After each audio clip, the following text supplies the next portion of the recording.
బాల ఉగ్రనరసింహస్వామి సన్నిధానంలో మా భక్తులంతా కూడా స్వామివారిని దర్శించుకోవచ్చు. స్వామివారిని ముఖ్యంగా చూడొచ్చు. మీరు ఉదయం 6 గంటల ప్రాంతమే అవుతుంది. పూజా కార్యక్రమాలు మొత్తం కూడా ఇక్కడ మనం చూసాం.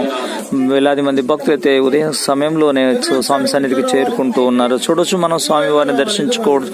ఇంత పుణ్యమైన భాగ్యం అనేది మా భక్తులకు లభిస్తా ఉంది. ఎందుకంటే ఉదయం లేవగానే ముఖ్యంగా స్వామి సన్నిధికి వచ్చేసాను. ముఖ్యంగా 6 గంటల ప్రాంతంలోని స్వామి సన్నిధానంలో మీరు చూడొచ్చు. వాళ్ళ కోరికలు నెరవేరిన విధానం చెప్తామంటే మాకే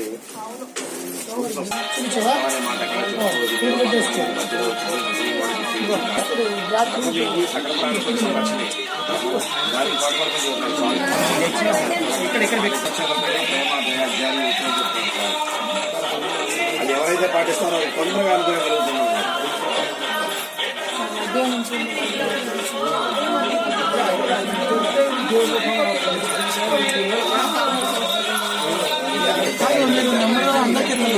ప్రతిరోజు కూడా అప్డేట్ అందిస్తున్నటువంటి శ్రీతరం భాస్కర్ ఎర్రవరం చూడొచ్చు. స్వామివారి సన్నిధానంలో ఉదయం సమయంలో ప్రశాంతమైనటువంటి చూడొచ్చు సమయంలో స్వామివారిని మనం దర్శించుకుంటున్నాం.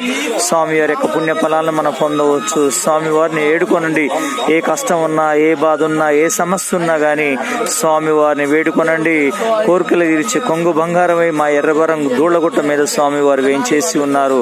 స్వామివారి యొక్క పుణ్య ఫలాలను పొందవచ్చు మీరంతా కూడా.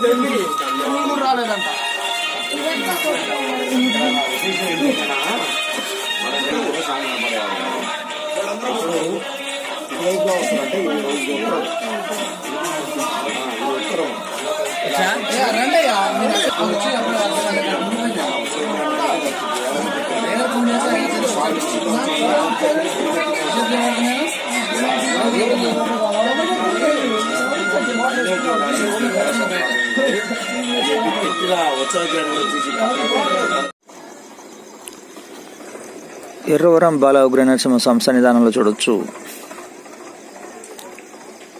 ఎగ్జాక్ట్లీ ఉదయం 6 గంటలు అవుతుంది.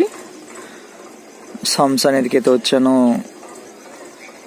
ఈరోజు 28వ తారీఖు.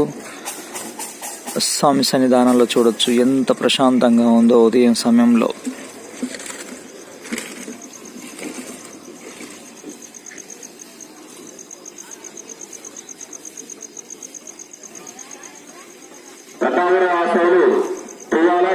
జగ్గా గారు వారి కుటుంబ సభ్యులు స్వామివారి దేవాలయ నిర్మాణం కొరకు 150